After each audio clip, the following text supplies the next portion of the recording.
Thank you very much for that introduction. Today I'm just going to look at the idea of looking ahead. And in looking ahead, I'm also going to take a little bit of an excursion to link through the community, through the generations. The idea of looking ahead is really based on coming through and supporting the future. I did ask for this track. I really would have liked to play this one's not too long, is it? And I want us to just listen, pay attention to the lyrics. It says a lot. We use music a lot because it says a lot in a very succinct way. Thank you. And the reason that I drew upon that track was yesterday I was speaking with one of the younger students, I don't remember at the moment, and she was asking me what am I going to be speaking about today. So I said I was going to be looking at the idea of, the Caribbean community and where it's going, where it's at today, and what the future is going to be looks like it's looking like.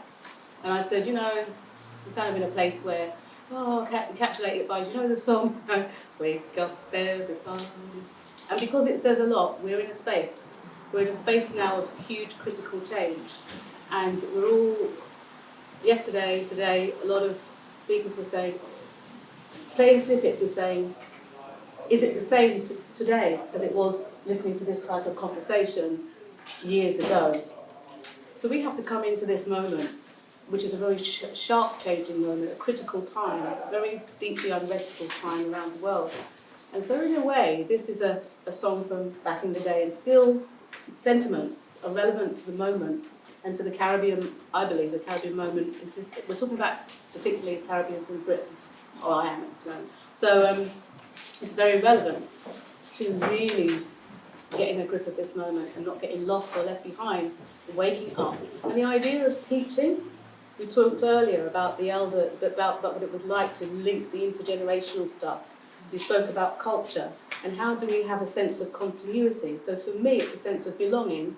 Who is the Caribbean community? What is the fifth generation Caribbean community like? Therefore, what's the future? But in this moment of a deep shift, what's the shift that's going to be helping a lot of the malaise that we speak about? So I'm just going to have a drawing upon some of my work and research about the first generation, who I researched as elders. So it's an idea of what does it mean to be that first generation elder that came in the Windrush era, and how they lived in the space where I did my research in Brixton, and how they navigated that space. So I'm first going to look at the idea of what does it mean to them to be elders. And the idea of following through the generations is that the elders, and through generation and tradition, pass on knowledge and important ways of being, and a sense of identity and culture. So I'm just having a little take of what does it's not a whole comprehensive, it's a snapshot in here, but we are varied and differentiated. The whole idea of elderhood and what that means and what people are doing is different. We're like any other community. So it's just taking a sort of journey through there, looking at what that has meant for some of the elders. And I did my research in the field in the early 2000s, sort of at 2003, 2004, 2005, in Brixton. Some of the experiences they had going out into the community and amongst other elders. So I'm just going to look at what it means for elders, what they describe as their essence of elderhood, and the difference that makes. Then when they go out to the community sometimes around other young people, their children's ages, what it was like and what the varied experiences are. And just a little bit of musing about how and what that means and what we might think about in terms of this pivotal moment of shifting all over with austerity, with uncertainty, with war and so on, with the schools, with the child queue, with all the different things that we still see going on now. What is going to happen, where we're going. So I'm just going to walk through that space, So I'm interested in researching the Caribbean community in Britain, I suppose because I am part of that community and I'm part of the migrants' journey. But my interest became cemented when I decided to undertake my doctorate in anthropology. Since completing it, it's been another journey to here. However, the focus of this talk is really about the present space, looking ahead to the future, as I look at the Caribbean community in Britain. Today we've reached the fifth generation, depending on how young people came when they came over in the Windrush era. So we're looking at those who, from the Windrush era, from the Second World War, migration of Caribbean people to Britain. to Britain. This enables sizable communities to form in the major cities in Britain. Although there have been changes to the settlement and integration, Caribbean people have achieved much success. Indeed, the Caribbean influence on British culture is recognisable and recognised, loud, and in the many forms of silent appropriation. However, developing a sense of place and belonging ensues through traversing contested territory, personally and through navigating the position in British society as a group. The journey through the decades and generations has seen many consistencies, adaptations and changes, forging connections of tradition and culture that merge, mix up and recreate. At this post stage, I raise questions about the Caribbean community, but not in a criticism, more in terms of a focus regarding strengthening a sense of identity as Caribbean influences deepen and multiply in Britain. Yet, what type of experience is the Caribbean community enjoying in contemporary Britain?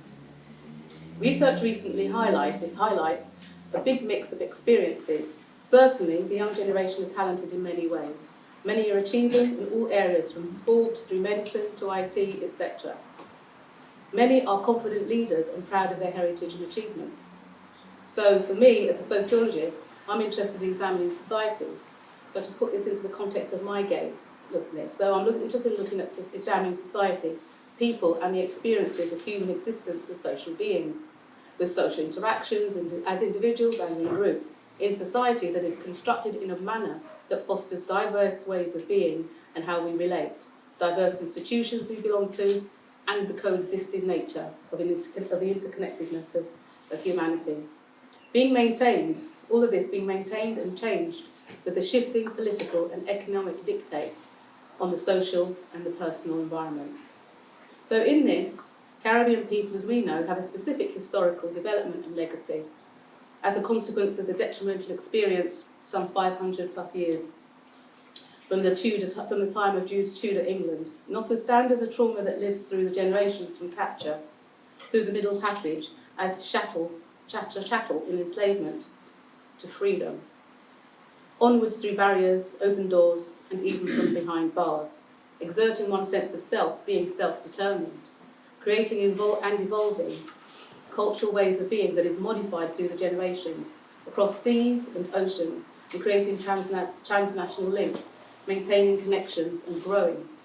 Moving outwards, linking with other races and cultures, Caribbean people have maintained their complex mix and broad heritage origins with an encompassing and all-embracing one love sentiment, as we've heard Michael, who said it earlier, was it my names?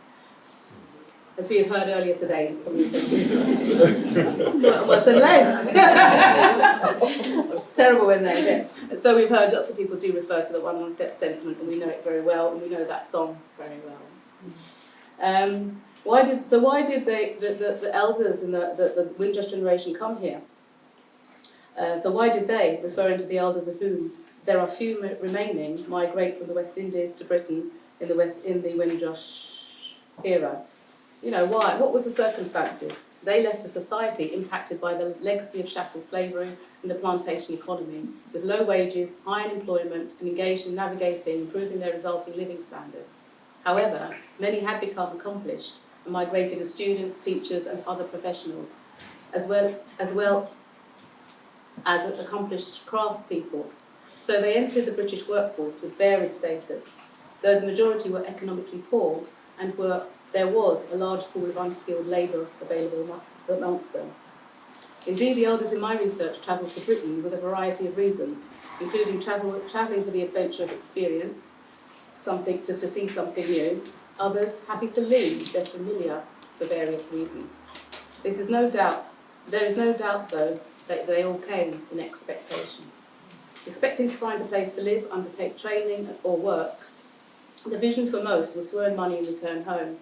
However, that did not happen, and the envisioned 5 years became 5 generations in Britain to date since 1948. Reflecting on my research amongst the first generation of migrants, so to speak, after the Second World War, when I asked them what it meant to be elderly, so we're now talking about just an idea of this complex mix within our community. What does it mean to be elderly? There were various views. So I'm just going to quote some of the ethnographic data, if you like. So, for example, interestingly, Mr. Bailey, a man who is quite isolated from his family locally, from his locally based family, and has loose connections to his children who live overseas, told me, "I recognise that I am an elderly man, but life goes on. We have to accommodate ourselves to the movements. I would like the company of a female partner, but I would not like one woman of my own age, because she would be of no use to me. A younger woman is best, because she would look after me. And if I had a younger woman, it would be natural and inevitable that she would have a younger male lovers. But I'd have to accept this as long as she was discreet. I would make allowances because I know that she could be with a younger man, and I would be lucky to find a younger woman to take an interest in me." So he's in his late 70s, sort of age. He further adds, "I used to be strong when I was younger, working in the building sites. But now I can hardly walk. But I still want a woman. I am still a man. I've been married 3 times, so I'm in my 3rd marriage now. He'd recently returned from Jamaica. You understand, some people go home as elderly, don't quite fit in, it doesn't work out, come back. He was one of those. I think he was one of those, if I remember correctly now, he was building, because he was in building trade, he went home. He didn't go back to the same village he came from. He went to where a friend of his came from, so it's an area he didn't know many people. And he said he hadn't finished the house because he was building a 16-bedroom house. So it was, again, taking on these major feats. We spoke about this earlier, taking on these major feats that a lot of people don't finish, or they. So this is all part of the experience. My recent wife is still in Jamaica. She's in her 40s now, early 40s now. I only like the younger woman. I prefer them. On the other hand, we have other, different views. So that's ageism, if you like, amongst the elderly. So we have another view. Mrs. Evans takes a different approach. She says, "I acknowledge that I'm still in a stage of growth. I believe that the elderly people are still in the learning process as we advance in age. Yet she observes a sense of urgency to get things done and states that she is not dependent on anyone." Further expanding, "It does not help calling children because I am there for them." While there are differing views on elderhood, there is a certainty that underpins a philosophical response to life and ageing, as Mr. Taylor reminds us as he reflects on being an elder. Mr. Taylor's thoughts present an alternative mindset as he comments on his elderly life, saying, "I didn't know I'd reached so far." He told me that he feels proud of his longevity and recognises the process of ageing as cyclical, for he states that we are once a man, twice a child. He looks at death as a reality that will take place, so he takes one day at a time. He also says that he tries to make himself happy, enjoy life, and that he thanks God every day of his life, health and strength, and embraces the changes that he has made throughout his life. His acknowledgement that it is important to live for others and not just for himself underpins his actions, for he tries to help others as much as possible. Reflecting on his younger years, he informed me that he was carefree, saying, "I float around a lot, wasn't thinking about old age till it catch up on me." Now he adopts a philosophical approach to life and its inevitable end. He recognises his lack of planning, or consciously recognising that he would grow old and he would need a secure home, income, family and social contact from when he was younger. Instead, he says that his elderness just arrived, rather than acknowledging it as a progressive and important stage in his life course. Mr. Taylor did not have a role in his family, but realised the need to find an appropriate position as an elderly man. So he joined the church and stopped his former drinking habits, sharing his story, and he helped others in the community. So there's a sense of change and movement, but it's happening as the elderly's in the elderly stage, and he doesn't have a lot of his own family to pass on or to support or receive support from. Whereas Mrs. Evans, she's very connected, she wants to help, he sees it as her job and role to help others, not to call upon that. So we've got a mixed bag of experiences. Overall, Mr. James echoes what many feel with the statement, "I'm proud to be as old as I am, and I've learned a lot from my life experiences." And that's important because it's learning a lot from life experiences and really being a powerful figurehead to pass on stuff, to pass on the learning. Just a thought. So looking now to the intergenerational. So just some of the experiences of going out into Brixton, and some of their experiences they said that they held in the community. So there's a diverse again. Mr. James says, this is another story of his. Mr. James says, I describe myself as a rude boy. Sorry, their experiences also of engagement with younger people. Mr. James says, I describe myself as a rude boy, but I feel unsafe about walking. Rude boy. He's a bit of a Jack the Lad. He's he was 85. He still had a bit of hair and ponytail. And when I went to do research to interview him, it'd be like in the middle of the afternoon, and he'd be like, "You want a drink?" And you know, you're trying to get in the you're trying to get into the stay in the field and be open. He would just be pouring like the white rum. Giving it to me. So I kind of said, no, I can't. He was a bit upset. I thought, I'm going to talk to him. I don't think so. He put it down a little bit, but still, I'm like a thimble person, So it was quite funny. But he says, I describe myself as a rude boy. He's a good character. But I feel unsafe walking home late at night because anything could happen to me because someone may pick on me as an easy target. I'm concerned for my safety at night when I leave the cafe, so I grab a cab or one of my friends will take me home in their car. Mr. James feels comfortable where he socialises at the cafe. There are many younger people there, and they drink, play card games, board games, and other games together. He remarks, really? He plays board games together. He remarks on his connection with younger people. My field notes reflected this. Mr. James said,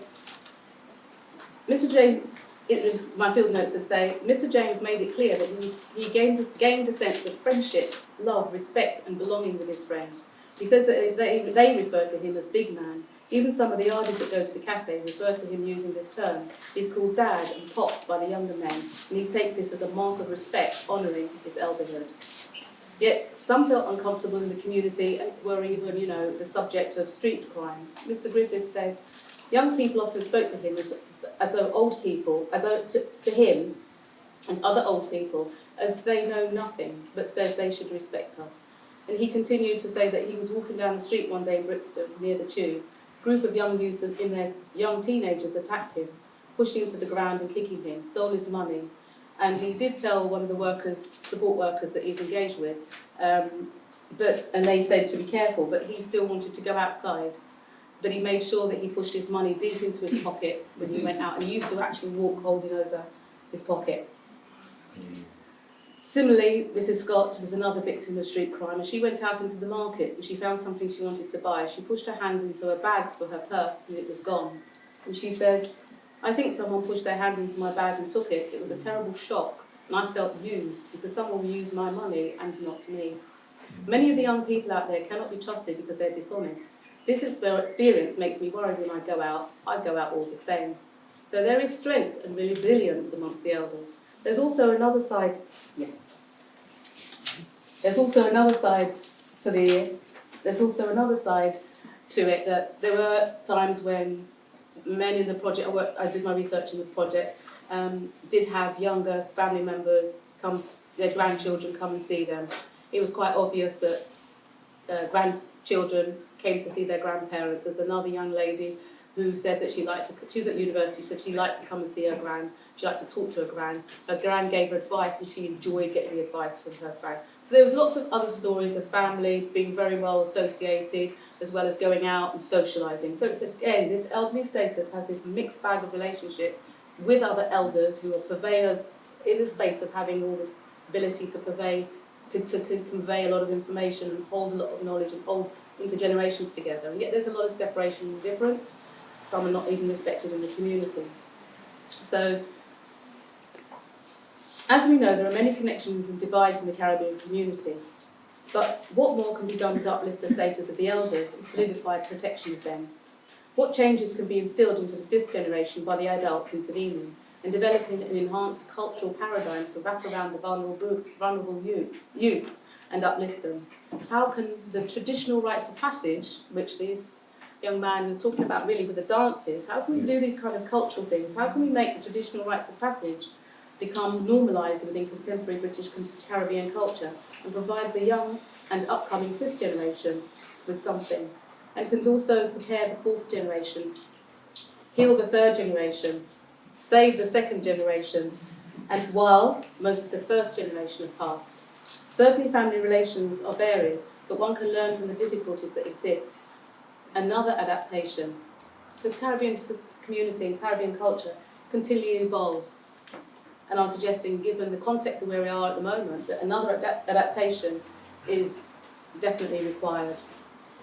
So from the recent, just to add again, just one of my other areas of interest is genealogy. And I think it's important for people to also collect stories and narratives of the old, to act as that kind of tradition. I'm sure in this area there are huge lost spaces with books that artifacts. They have that's an heirloom that's passing through, and people know the stories.